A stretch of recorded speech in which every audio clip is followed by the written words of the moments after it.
They're after Ambrose, Barl asks, looking at the piece of paper in Vasquez's hand. Vasquez says, this is a pretty detailed layout of his Undercity lab, the kind you need when you really want to find something. Or attack it, Bastian says. Let's discuss it later, Garlic says. Right now, we've got trouble. The Troskin is peering around the large crate into the vast warehouse. Between him and the only exit, a massive, heavily reinforced door. 4 thugs are slowly searching the warehouse. One is towering Ogren, armed with a pair of warhammers. Barlow says, have to thank Hellstrom for sending our little group into a smuggler's hideout. And where's he? He said he'd be here, Vasquez says. But how's he going to get in with his staff? He indicates the warehouse door. Garlic shrugs and says, we're going to have to make a hole. Soft, rhythmic clanking echoes from deep within the warehouse behind them. Bastian senses twitch. That sounds like steam jacks. Great, Vasquez says. So about that door. Barl looks up the ceiling, where a large crane rig hangs from a complex track system. I've got an idea. Welcome back to RP Gamepire, and this is Chapter 4, Off the Hook. The story is a little bit detaching from the original story per se, because in Chapter 3 we left off where the heroes were getting the vial verified by Ambrose, who happens to be a friend of Hellstrom. Okay, we never know what exactly he managed to find. And all we do know is suddenly the heroes find themselves in the smuggler's hideout, and supposedly they learn that Ambrose is being targeted by these villains. Now, the only difference in this scenario that has not been before, yes, there have been mini bosses, or at least substantial villains, which means basically they're important villains or characters that play in the role of the scenario mission. And this time, the first time, we actually have an actual boss, and they always look and appear in purple as a model, as you could see, and more importantly, he is called the Ringleader. All right, and that's the first time they ever categorize or display a villain, and he's right here in the control room. Now, the purpose of this scenario, because as you heard in the storyline, they find themselves kind of in a jam, because right here is a very impenetrable doorway, a gate, and it's, forget about the villains in their path, that's irrelevant, but they cannot break through that door, and Hellstrom is nowhere close to helping them. This mission ends the moment they're basically able to break that door down, or the gate, with the crane, because that's the only thing that's strong enough to destroy. But there's a problem. The Ringleader, who happens to be here, controls the crane, and he can use that to attack the heroes wherever they are. So anytime he makes a successful hit, that's not, forget about damaging, but a hit, any character will get knocked down. All right, that could be characters meaning heroes or villains, will get knocked down. And then there's the separate attack for damage. So more importantly, and this one has a power of 16, and that's pretty much very, very, very high. Now, luckily we have Gardic. He's a wall, impenetrable wall, but we have to focus smartly and importantly to eliminate the villains that are around, because somewhere in the corridors you could hear the steam jacks, the steam jacks of heavy jacks are pretty much readying themselves, and they are tough opponents.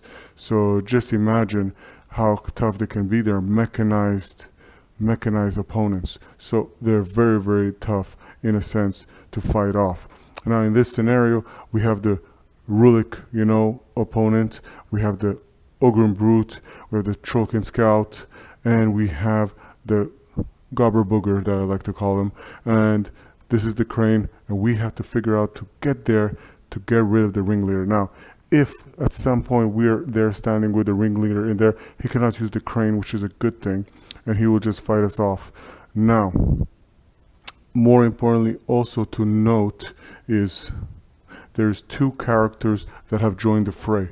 Skarg and Lanisa have left the group to venture back into the woods. As they have other matters to handle, we have 2 characters that have joined us. There is one that is called Barl Blackheel. He is a double-barreled pistolier, a Rulik pistolier I should say, and he looks like this. This is his feed card, and that's his artwork, and that's how he is. He's short, dwarf size, badass, with 2 pistols, and you know what? They have a range of 2, so he's pretty much dangerous in my opinion. And they have a power of 7, and don't forget, any weapon that you have similar to or hold on to, you could use to attack. So that means if you have 2 pistols, you attack twice with those pistols in the same round. So that's good because you could do 2 separate attacks, or you could do 2 of the same attack on the same opponent. Now that we discussed that, let's also talk about the second character that has joined us to replace Lanisa. He is a known spellcaster and feared amongst the Iron Kingdoms. He's known as Vasquez the Knot Keeper, a black-clad overseer, and this is how he appears. He is very fearsome as an opponent, and they both all have special abilities and special skills. Now, don't forget feats. They all have similar in feats abilities, but they also have some separate special feats, some only pertaining to their characters.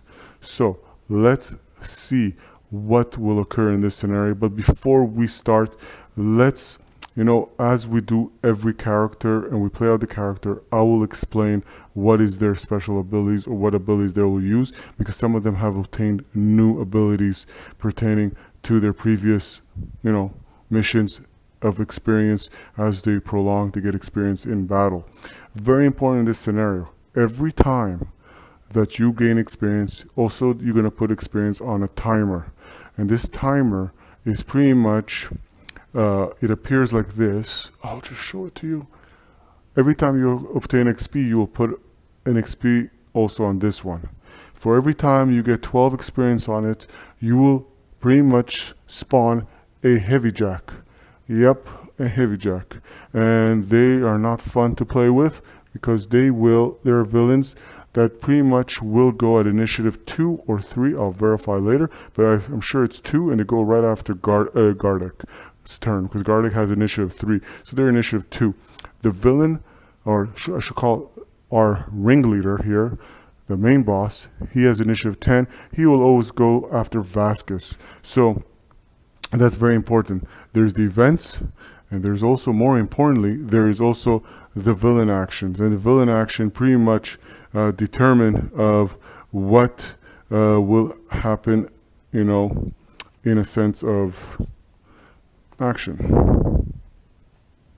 A little mistake that we did in previous scenarios was the fact that the Ogren Brute, the Trollskin Scout, or the Rulik Pistolier, basically, they all have extra HP of vitality.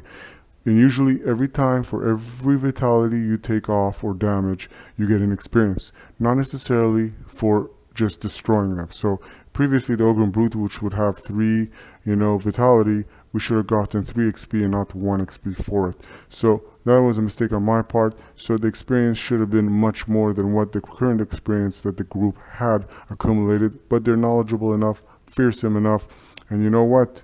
They're able-bodied. Now the cool thing, or the good thing, is in this scenario, we have sort of, 3 healers. Vasquez can heal. He has the skill to mend as a spell. Okay, so that's important to note. Only for a hero that's in his space, but later on obviously he can accumulate abilities that can better himself. But Baskin, on the other hand, he can heal, and he's a very strong healer. Okay, and more importantly, Gardek Stonebrow, or our bro, can also heal himself. So in the end, the group overall is pretty good in strong strength. So let's see how they're able to, mesh with the current scenario and handle it, as right now they're in the smuggler's hideout, and their main objective is to get to that control panel, take that gate, and use it to bash everybody else, and more importantly, to take down that door. Because the moment that door is destroyed, the moment you bring that to that door, it's over.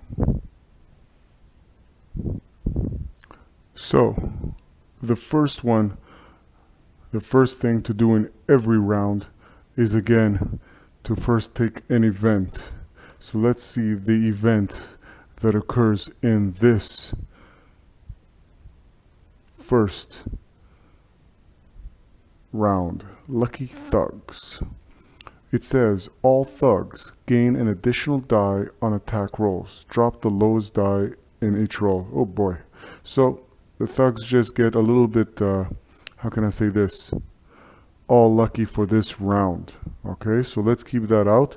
We're going to keep that card just there to remind us that the thugs get a cheap shot, you know, to kind of successfully hit. All right, so the first one to take action in this round is Black Hill, because he has initiative 16, and the first thing he's going to do, he is going to use a handful of dirt, which targets, it's a skill, which is targets with one space of you suffer -1 defense against your attacks. So, so that's the first thing he's going to do.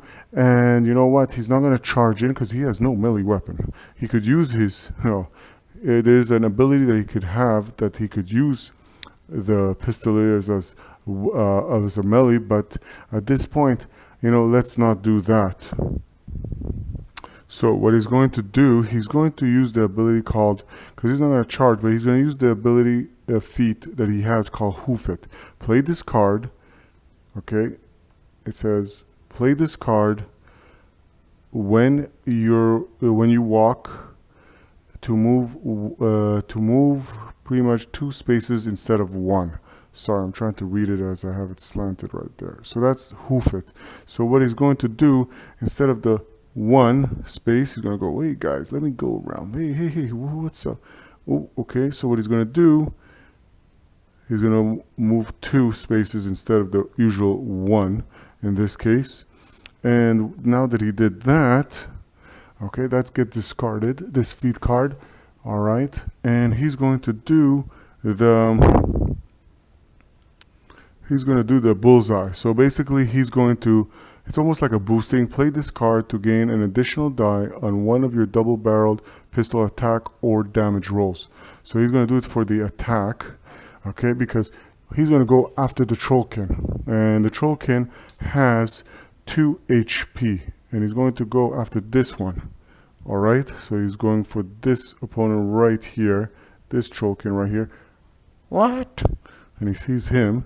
Now we'll see what's going to happen. So the attack, the damage roll is pretty much going to be boosted. But before that occurs, there's going to be a spawning. Let's see what the spawning occurs. So let's not forget, as always, this decides what type of spawning villain will come. And this is at what doorway. Okay, which doorway will it spawn? All right, so let's see. So we have a 2 and a 5. All right, so 2 and a 5.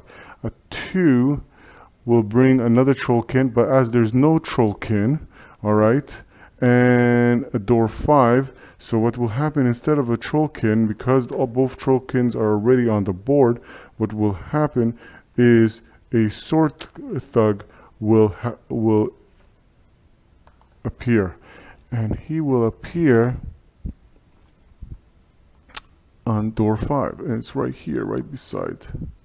Ooh, okay, that makes it kind of easy. So now that we know what spawned this ugly sword thugs, and they're looking at what's going on, we're gonna see what Black Hill does as his first move, as he will use his feet to hoof it. And to hoof it, he will basically take 1 extra step.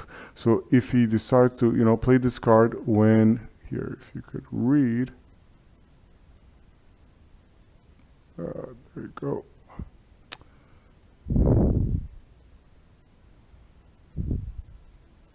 Play this card when you walk to move 2 spaces instead of 1. Sorry about the camera, it can be a little nuisance. So what he's going to do, he's going to walk an extra space. So he's going to come. Let me through. Oh, big guys, man. Oh, okay, let's go. And he's going to come here, okay? He's going to come there, and pretty much he's going to decide to shoot at the Trollkin scout, because they're the ones that are much tougher, and they hit harder and more worrisome than the ordinary opponent. So, at least I mean the thugs. So what he's going to do is going to boost his attack roll. Okay, so he can boost one of his rolls. So he's going to boost one of his rolls, and he will see what he's going to do. So 5 plus 3 plus 4, it's well sufficient, because don't forget, he kicked dirt in his face and he has -1 defense, so the ordinary defense of 13 becomes 12, and this is well sufficient. 5 plus 3 is 8, 8 plus 4 is 12, 12 plus 5 accuracy is well over enough. He pretty much hit the target. Now the next thing is to damage the target. And 6 plus 2 is 8, 8 plus 7 is 15, and his defense is, his armor is only 13, it's well sufficient. He takes 1 damage. Okay, but the Trollkin has an ability which is tough. Each time this model would suffer damage, roll a die of 6. 5 or 6, 8 suffers 1 less damage. And 3 he rolled, so the Trollkin will take that 1 damage. Alright, this is the blue one, so let's not mix it with the red one, which is also on the board. Okay, so now that we did that, he will shoot fire again, because he's able to. Alright, so let's see what happened. And he's going to try to pretty much see if he can eliminate the Trollkin. Let's not forget the Trollkin still has defense of 12. He lost the defense because he's still wiping his eyes, trying to smidge off that thing. And he doesn't see as our famous Barl with his double barrel pistol here. He's firing away. Let's see what happens now. And that is 6 plus 2 is 8. 8 plus 5 is 13. And that is well sufficient, because of 5 accuracy, that is well sufficient to hit the Trollkin scout again. So now, let's see if he's able to damage him again. So that's 6 plus 2 is 8, 8 plus 7 is 15, and his armor is 13. Alright, let's not forget that. Alright, so let's see what happened. Does he... Oh, he removes that damage, and he survives. What a nuisance. All right, so that's what occurs. And now Barl will just take an extra feat card. All right, and now that he did that, he will end his turn and pretty much vengefully come closer as the Trollkin tries to lunge forward and see what he can pretty much do to them. So the first pretty much villain action will be, so the first villain action is Cutthroat Clash. Activate a Gobber Cutthroat. Alright, let's activate a booger. Okay. So what we're going to do, because the priority is red due to this event, we're going to activate that booger right there, because there's another one somewhere around the board.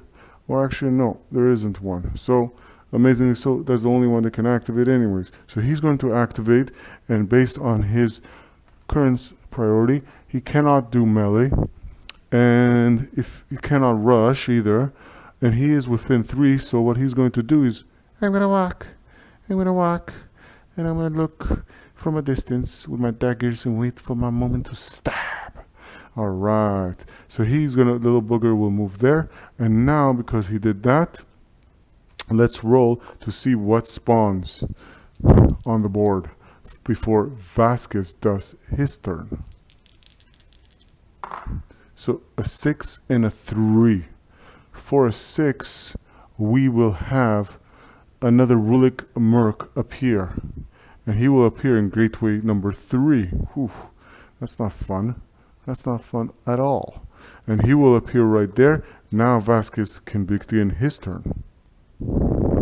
So what Vasquez will do, because this pistoler just appeared and it's kind of dangerous and could be a big nuisance, he feels like let's take him out before he does any severe or serious damage. So what Vasquez will do is pretty much, so Vasquez will come here and he says, "You shall not pass." And he will cast the spell of the Razor Wind and let the winds cut you down. He will use the Elemental Mastery feat, which gives him +1 to the attack and damage. And let's see what he will do. And that is 6, 7, 7 plus 5 is well sufficient for a Rulik Merc with a defense of 12. Alright. Now let's see what happens next. That is a 5 plus a 4. That's a 9. 9 plus 7. That is 9 plus 7. That's 16. Plus the 1. That's 17. And that's well sufficient to take 1 damage for this blue Rulik Merc. Alright. So that's what he does. He does 1 damage. And that's pretty much sufficient. And now we're gonna see what happens here as the villains will take their action. All right. Now that, there's 4 characters, so each one has so much ability, so much skill, so much things they could do. I want you to see the variety and all the things that they could do. So as always, there's this in-between moments where you read and you check, you verify and reaffirm what exactly you're going to do. Like he has this blood boon. When you incapacitate a villain with a melee attack, you can immediately perform a spell action. But in this case, he didn't do anything like that, so he won't do that. But now that he did that, a villain will take his action, and let's see what a villain would do. Activate the 4 villains farthest from you. Reshuffle the villain action deck after discarding this card. Okay. Okay, so let's activate the 4 farthest villains. So we're gonna have this one pretty much rush in, and this one will rush in. Actually, the priority is red, so let's have the red villains rush in. So this one rushed in, he's the farthest, and we're gonna have this one rush in because he's farthest from the heroes, and this one also. Okay, and now we have no choice but to villains, so we're gonna say this one. You know what, this one will come back because he's gonna say, wait a minute, why did he go before me? Bring in the sword thugs. 1, 2, 3 and 4. This 4 only makes sense. They're the ones to rush in and to go in. So now that that is done, now comes the big thing, which is the big boss does his action, and now he takes the crane and he will move it 2 spaces, pretty much. Oh boy, is that what I see coming? And he will move it. He can move it any spaces too, and always to the hero that's closest to him. But it only makes sense that he will bring it 2 spaces right here, and he will bring it on top of our little barrel. He's kind of short, tough to hit, and he has amazingly so a defense of 12, which is not that great, but an armor of 13. So let's see what he can possibly do to avoid this tragedy. So let's not forget, the crane is based on the Ringleader, and the Ringleader's accuracy is based on his intelligence, which is 6. So let's roll. 4 plus 6 is 10. He is not able to hit, and he misses. In this point, no damage, nothing happens, and you just move on. So after the Ringleader, it's pretty much, it goes to Bastion's Kenneth's turn. And let's see what he's going to do. But before he does anything, there's a spawning, and that's never great. So 3-3, that's what pretty much is going to happen. 3-3. So let's see what happens. What spawns with Bastion. Oh boy, and this is not fun at all. Okay, and all right, so Bastion. All right, Let's see what he does. And Vasquez didn't move, and he should have moved the previous turn. So you know what? In this case, even though it's a little kind of forgetful, but Vasquez will go, wait a minute. I was going to go here. Even though the crane attacked him, no worries. It was within the same distance. So Bastion he will use his range now that he got from Vasquez. He is able to attack the Rulik Merc again, because that card pretty much says, Lightning Tendril says that when a hero within one space of you performs an attack, the character's melee weapon is range 1 for that attack. So he's not going to charge in, even though he wants to charge in. He's going to use his Blade of Radiance, which gives him the extra dice roll for the attack and damage. Okay, and more importantly, so the Lightning Tendrils have been used up. And for Bastion, okay, he has quite a few abilities, but he's going to hold out on using them for now. So let's see what he's going to do. Luckily, Barrel was able to avoid that. So Bastion is going to attack the Rulik Merc, which is defensive 12, and Bastion's mace is accuracy of 5. Most of them have accuracy of 5, so let's see what happens. So 6, 7, 8, take away the lowest, and that's 8 plus 5. That's well sufficient of a 13, and he hits. Now we have to do, pretty much we have to hit armor of 14, and we can pretty much eliminate this nuisance and return him away before he can do anything to us. So again, Bastion now has to use his mace, a power of 8.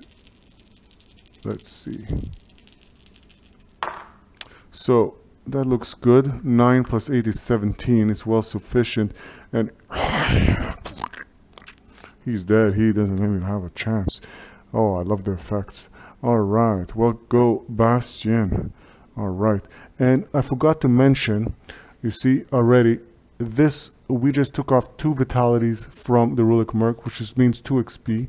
And we did take off 1 XP from the Tronskin Scout, so that means there's 3 XP on the board. And on the timer of the Steamjacks, there's 3 XP also, so let's not forget on that too. So we're now basically back on it, and Bastion has done his turn. So now Bastion, our holy Morrowind battle champion, he will decide to just move 1 space forward right here. And let's see now what the villain action may be now that that has occurred. And we have to shuffle the villain action cards. And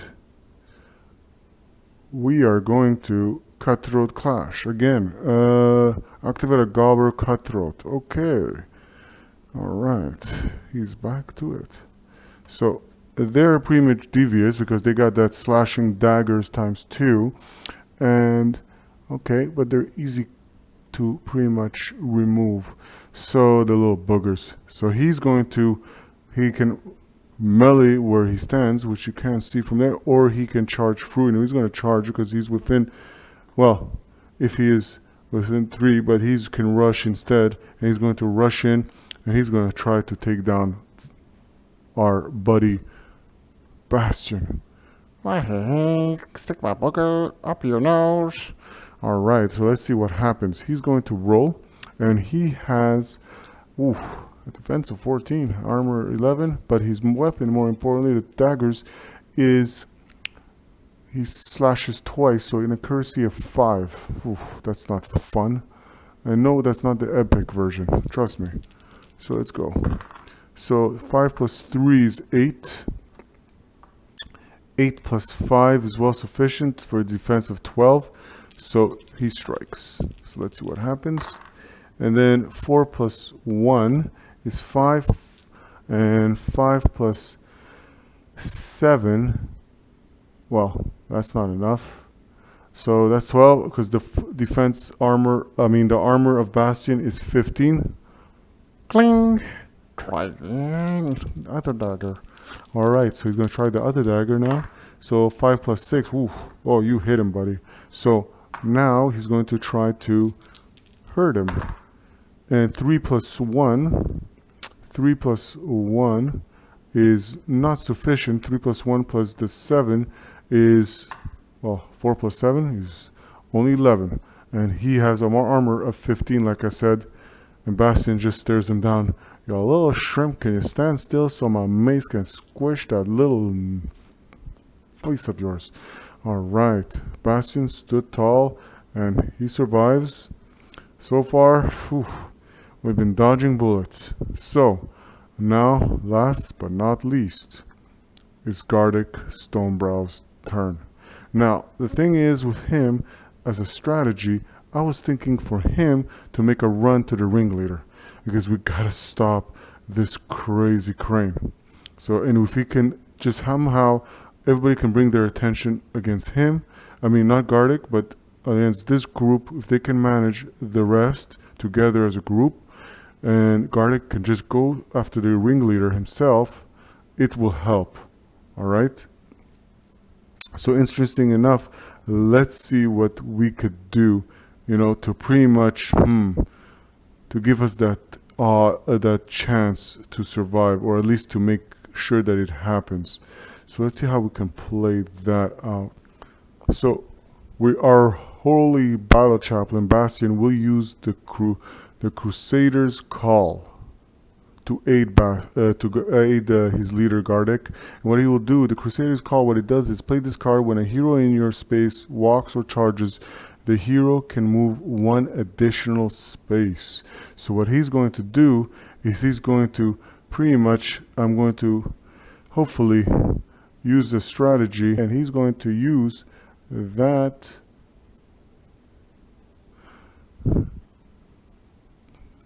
to go chase him down. So instead of the usual 1-2 charge, because usually to charge is 2 spaces and he can easily charge right here, he's going to charge 3 spaces, and you'll see why. So he's going to come here, you're going to bash right, push him right through. You can barely see him with his hunk of metal right there.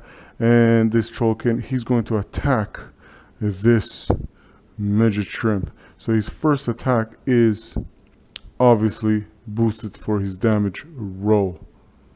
Alright, so let's see for the attack against the sword dog. Gardic versus the sword dog. So this is 6 plus 6 is 12. That's 12, and the sword dog is a defense of 12, which is good. You only have to equal or greater. So now the attack is boosted. Let's see. So this is well sufficient. 9 plus 3, and that is well sufficient, more than you need, because it's only 12 armor, and that's pretty much even with the 9 power of his axe. He slays this villain and gets 1 more XP into the pool, or into the fray, and that brings Gardic right there. And now Gardic has something as a feat, you know, overtake. And what it says is play this card after you incapacitate a villain with melee weapon to move 1 space. So he will use this to pretty much overtake, and he will move 1 extra space. So what he will do in this case, he will move, sorry for the camera moving a lot, but he will just move 1 space here, as you can see, and he moves 1 closer space to there. So let me explain this, as I know the camera is moving and can create a little bit of almost a dizzy spell. So pretty much the strategy is, if I could show you. Alright. So the strategy is pretty much, as you could see, Gardic from up here, and he will move to try to take care of this, or at least make a run for it and go straight for the Ringleader. Alright, kind of took the long route, I guess, or around, but he's trying to avoid the crane and also avoid this group that's right here, and he's hoping his group can manage to hold off whatever comes, and they stay bunched up in this area, or try to at least lure the group as far as they can and handle the crane at the same time. As more importantly, is the ringleader is ceasing to be used the crane, because that's the most important thing.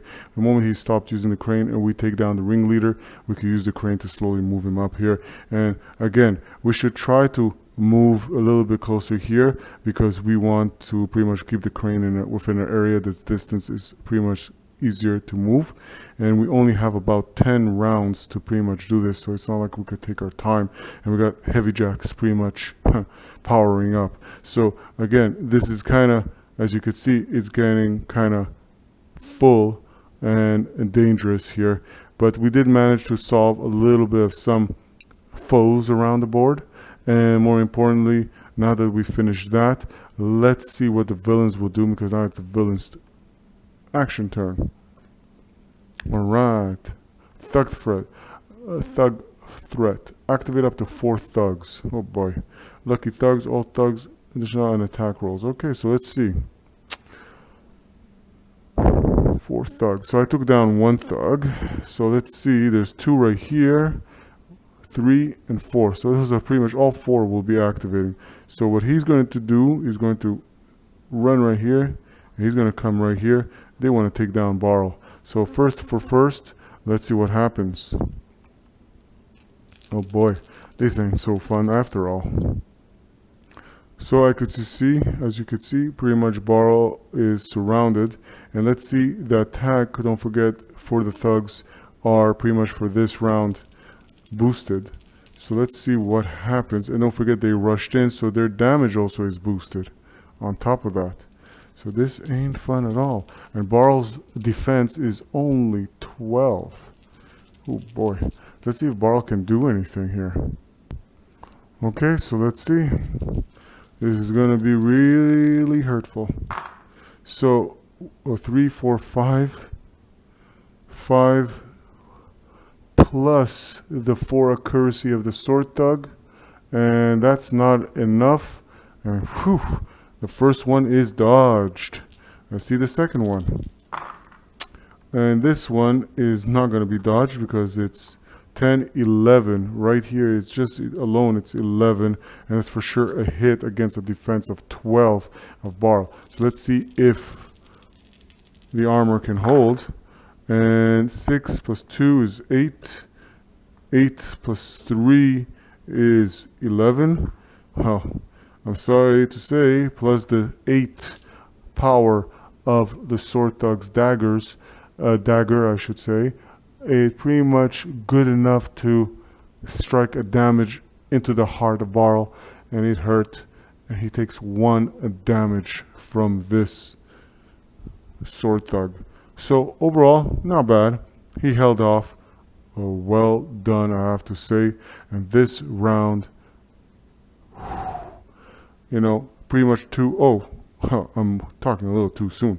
Now the 2 other thugs have to do their turn. So he will pretty much 1, 2. He will also try to take a cheap shot at Barrel, and he will come in charging, and he will have his chance to pretty much do what he has to. Because don't forget, it is, as it says, activate up to 4 thugs, and there is 4 thugs on the board.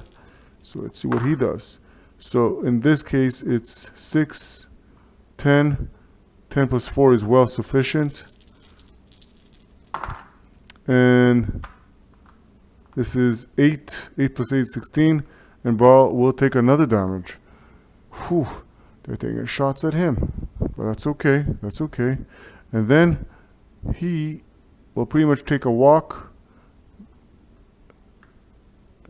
And we're talking about the crossbow thug right here, which you can see right here. He will take a shot, and he could take a shot from there because he has range of 2. He will take a shot at Barrel too. They're kind of after him. You know what I mean? So they kind of want him, and they want to pretty much pin him down and take him out because he's kind of deadly with his shooting. And the crossbow thug, don't forget, he has also, for his attack roll only,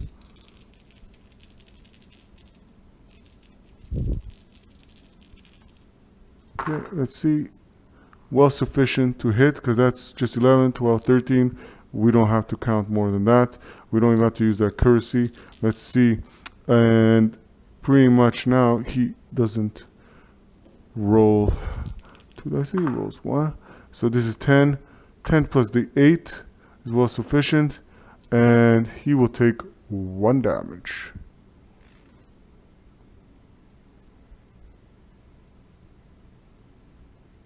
All right. So Barl is getting really hit bad. Okay, that's not good. Okay, so right there he took 3 damages in this round alone. Yeah, pretty much in this round. Luckily, he's got Bastion, he's got Vasquez not far away, but this is getting a little bit too crowded to our liking. All right, we're hoping that Garlic at least takes out that Trollkin, or at least does something, or at least takes care of that Ringleader really soon. All right.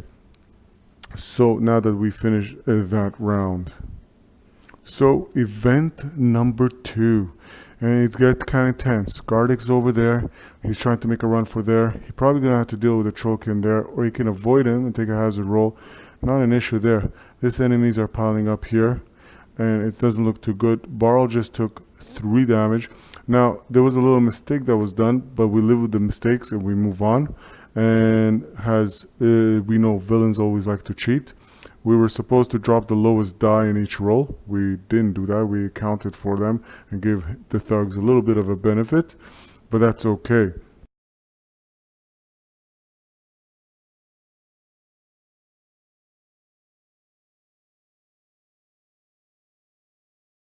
You could bring me on anything, and pretty much we can hold off whatever it is, as long as we stay strong, healthy, and everybody's in the right health.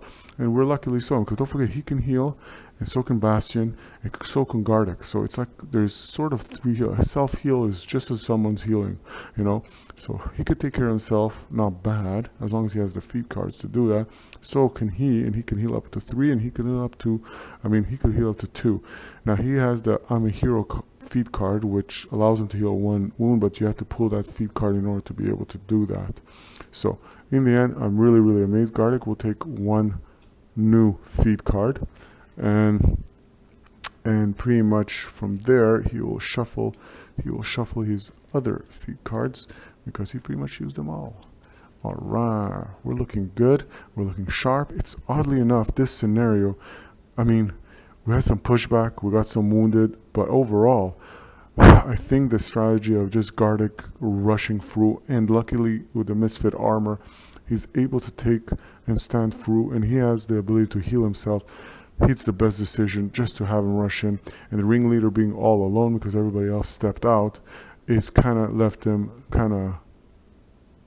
in a very vulnerable position. Now everybody's trying to rush back in, but now it's too late. The Ringleader's dead. Well done in protecting your boss. And more importantly, now they're trying to figure out, like, okay, what do we do? What do we do? It's like headless chickens, when you don't have your leader all around and near you. So now that that was done, we will see what the event will be. Roll a die. Okay, there's no boss. If there's no boss in play, activate the villain farthest from any hero once. Whew, okay. From any hero. That's very tough to say because they're all kind of near. So is this card the boss? But there's no boss. So why is this the camera having issues? All right. Anyway, so pretty much. Okay, so the villain farthest from you, from any hero. I don't know. So I would say this one is 3 spaces away, right? So I would say this one will just walk. I'll say he activates, and when he activates, pretty much, let's see, Stagger, sturdy, okay. Construct, okay. I'll say the heavy jack steps a step closer, in my opinion. All right, and let Vasquez sweat it out a bit, but he's been able to hold it off. And now doing that, pretty much it is Barl's turn again, and let's see what Barl will do on his turn.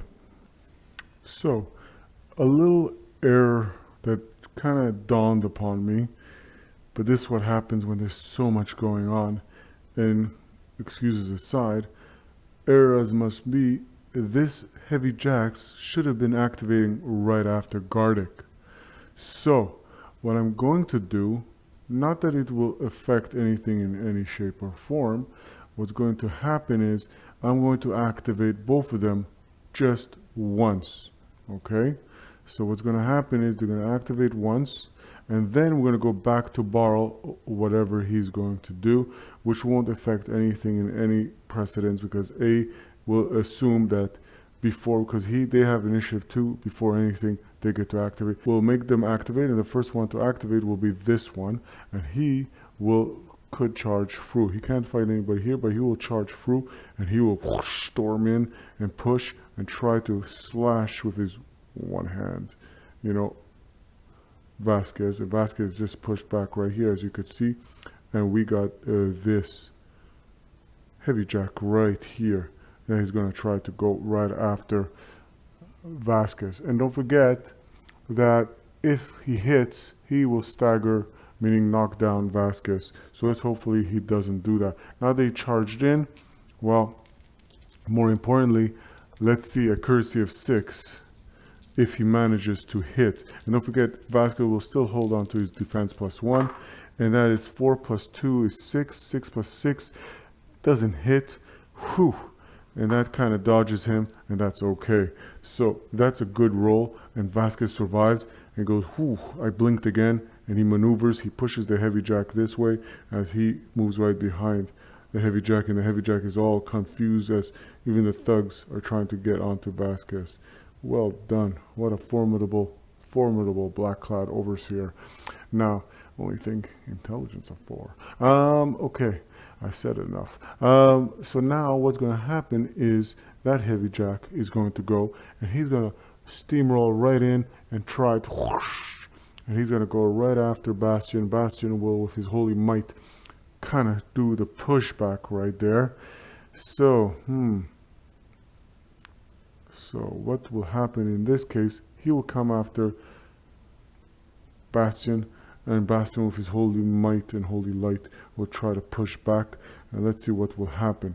Don't forget, Bastion's defense is 12, armor 15, and more importantly, the heavy jacks rushed in with an accuracy of 6, and that's, whew, that ain't a miss. That's 6 + 6 is pretty much 12, and 12, that's all over hit, and Bastion, sadly so, falls over and got struck by that hit, was so strong, and it kind of tipped him over.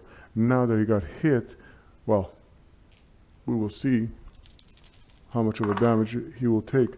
And again, don't forget the heavy jackets are already power 12, so chances, odds of missing is not going to happen. And this is pretty much 4 + 3 is 7, 7, 8, 9. It's over hit, and Bastion will take 2 damage from this heavy jack. Now that we did that, we can follow through and see what Barl will do. And now that it's Barl's turn again, and Barl sees that, and he feels like, whew, this is not going too good here. But we're not in a bad shape. We need just to live the current foes that are in our way. So he's going to turn himself, and he's going to look. He's not going to bother with, he's going to focus on those thugs right there. The thugs right here in front of him, because he thinks Vasquez is good enough, and Vasquez held himself, and he's uninjured. So what he's going to do, he's going to fire away. He's going to stand there and aim. So he's going to aim at the first villain he could, and he's going to take out the crossbow thugs. So crossbow thugs first as a priority, because take away the shooters. And this is 15. It's well sufficient. We don't need his accuracy. Now let's see what he does for damage. Barl. All right. And he will roll, and he rolls pretty much a 15 and 15 pretty much in total, with because he has a 7 of power, and Barl will pretty much eliminate the crossbow. And that's done for that. 1 XP, well done. Now with the other weapon, he will aim too, and he will go after this sword dog. And 8, 5, and that's well enough. So we don't need to roll for that because the defense of 12 for sword dogs. Now let's roll for the damage. And that's 4 plus 4 is 8. 8 plus 7 is 15, and that's well sufficient. And you take out a sword dog, and that eliminates that problem. Interestingly, so well done, well done. And that gives you another XP. Whoa, the earth shakes with his heavy jacks walking around. So now that that's done, he completed his turn.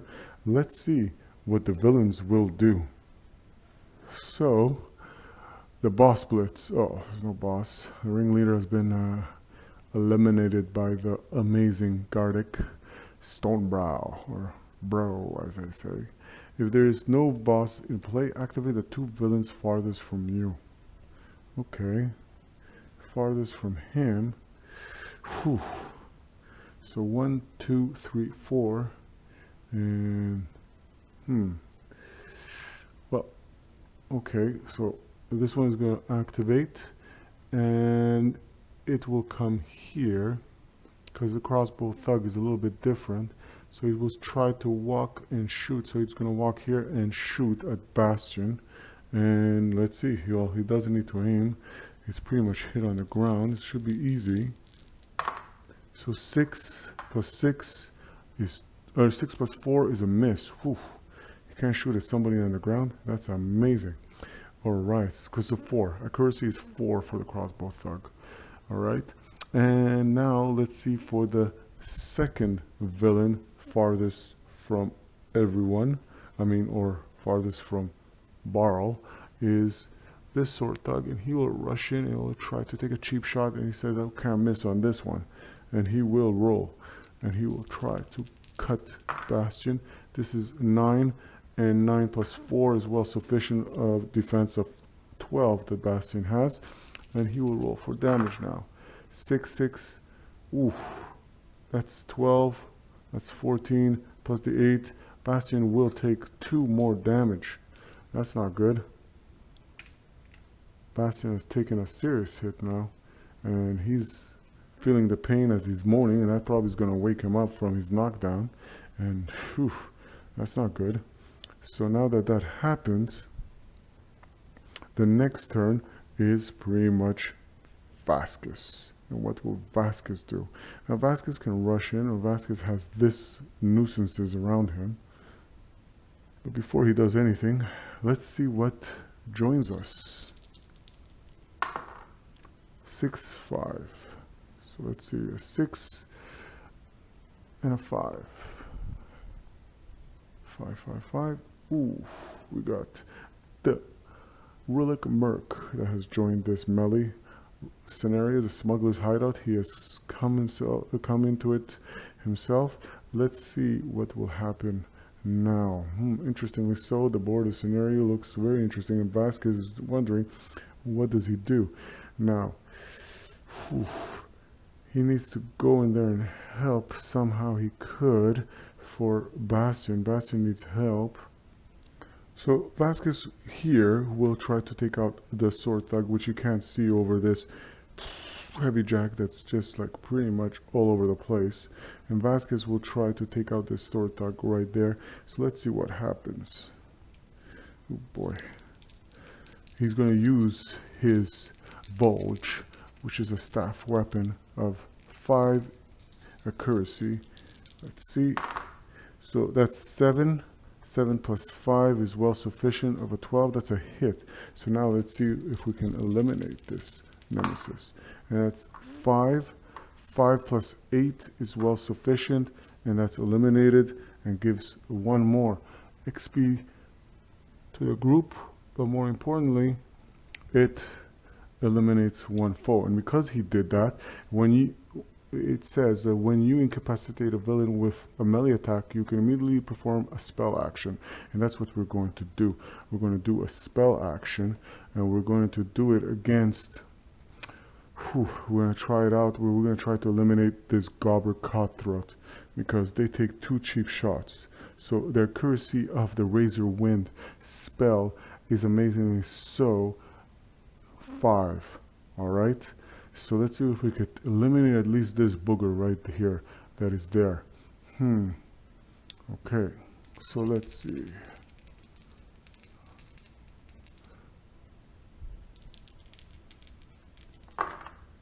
So that's 7. 7 is not enough, because 7 plus 5 is only 12.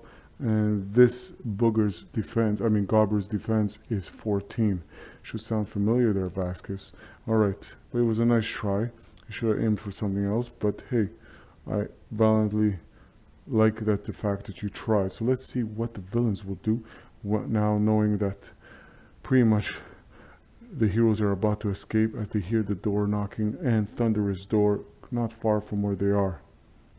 Well, there's much fear, and they decide to activate the Trollskin Scout because they hear the screaming of Hellstrom and the City Watch as they near the gate, and they're trying to break it down, but it's an impenetrable door. Lucky Gardic will try to get the crane to pretty much break through that door. So let's see what happens. So let's activate the Trollkin Scout, and because the priority color is for this round red, we will activate this Trollkin Scout, and he's within range of either one. So what he will do, he will go after Barl, because Barl seems to be taking it easy there. So he can't do any melee. Fight, I want to fight. And then he's going to do the set shot or rush. And he's going to do instead the set shot. So what he's going to do, he's going to stay there, and he's going to try to shoot. He's going to throw his axe, range 1, but he can't reach anybody in range 1. So he has no choice, but if he can't do that, then his next option is to walk and shoot. So what he's going to do, he's going to walk and he's going to try to shoot at pretty much Barl with his axe and try to throw that axe. Let's see with the accuracy of 5 what will happen. And well, 6 plus 2 is 8.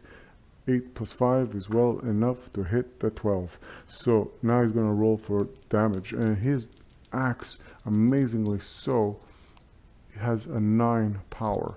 So let's see. So 2 plus 1, wow, 2 plus 1, okay, that's 3. 3 plus 9 is 12. It's not sufficient to hit an armor of 13. Barl dodges that. And now it's Bastion's turn. And Bastion's found himself in a bad position because he got struck down by that heavy jack. So another known mistake, that when you're knocked down, you automatically hit the target, which kind of makes sense. The guy's down. So that crossbow thug should have been able to hit him. But that's all right and fine. Bastion finds himself in a very bad position. He will sacrifice a feat card to pretty much, stand up. Because at this point, if he doesn't, he will lose that move or action that he's able to do. So now he can do either one, because it says when a hero or a character is knocked down. So now he could pretty much move and do an action because he forfeited the feat. You usually sacrifice one of the 3 possibilities, which is a move or action or the feat, and he sacrificed a feat card so he can stand up, and now he can move and also attack. So I think, and more importantly, what he should have done instead, he's going to stand up and he's going to keep his feat card. And let me explain why. Because now that he did that, he will sacrifice his move but not his action, and his action will be to lay of hands and to heal himself 3. because don't forget he has the Sullivan's boon, which will allow him to heal 1 extra more. So he's going to lay the hands on himself and heal me, oh Lord, almighty Lord. And that's what's going to happen. And now he's healed with 3 health, and he's back naturally in a very, very good position. So now that that's done, he will pretty much stop his action, and let's see what will the villains do at this point. So and now interestingly, so we got the Relic Raid. Okay, activate Relic Merc. Okay, there's Relic Merc. Don't worry about this, Relic Mercs. And now let's reshuffle this, because not that it really matters, because Garlic's turn is coming up, and Garlic will put an end to this, so we could speed up this. So let's see what's going to happen. So we're going to do this one, or we could do the other one right there, but we'll just do this one, and we'll activate him, and we'll just kind of rush him in right here, because he has a set shot and he walks, but he can't do anything. Otherwise he's within 3, so he's going to walk because he can't do anything. Set shot, he has the set shot because the current event round was red. So because it was red, and he cannot do the melee, he cannot do the set shots, and set shot means the villain holds and attacks, and he couldn't do that from here. He has nobody in this range, and neither could he have. So in the end, what he could do is only he could pretty much, or he has the option to walk and attack, and pretty much he can't do that, and it was red the priority for this round, so that's why he takes the precedence on moving.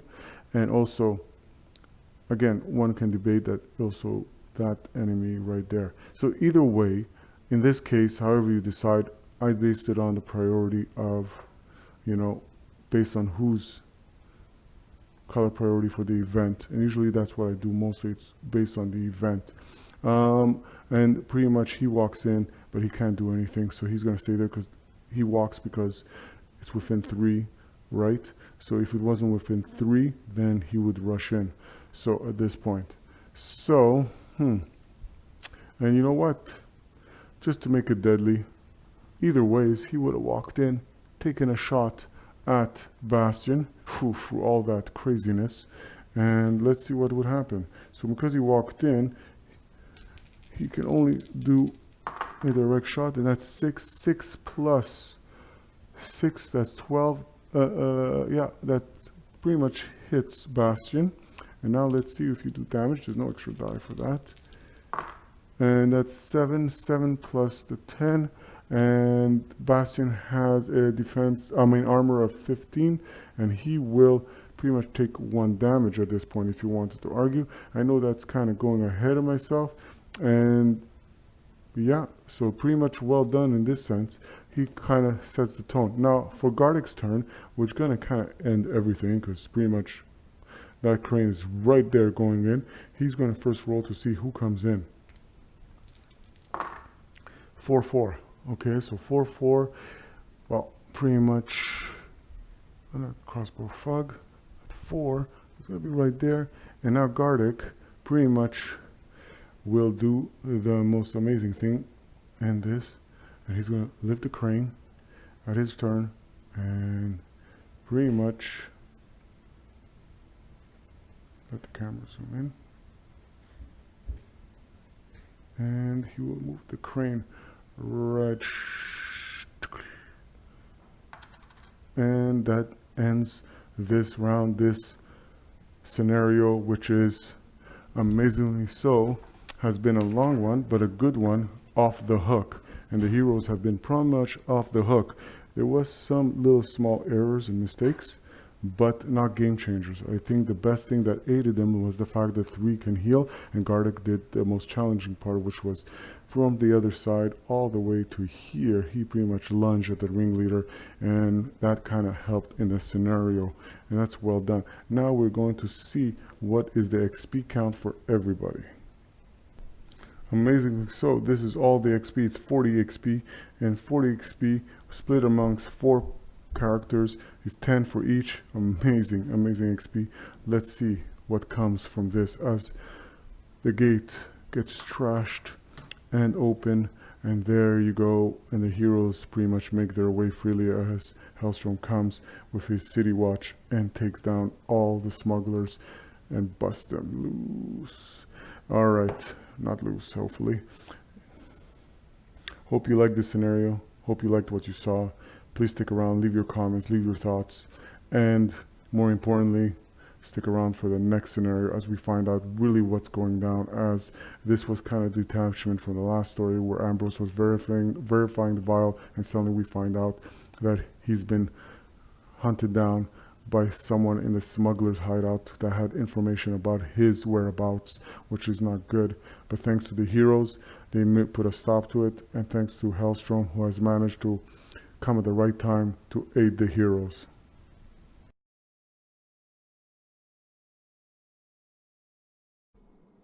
Hellstrom and a dozen watchmen charge through the wreckage of the warehouse door.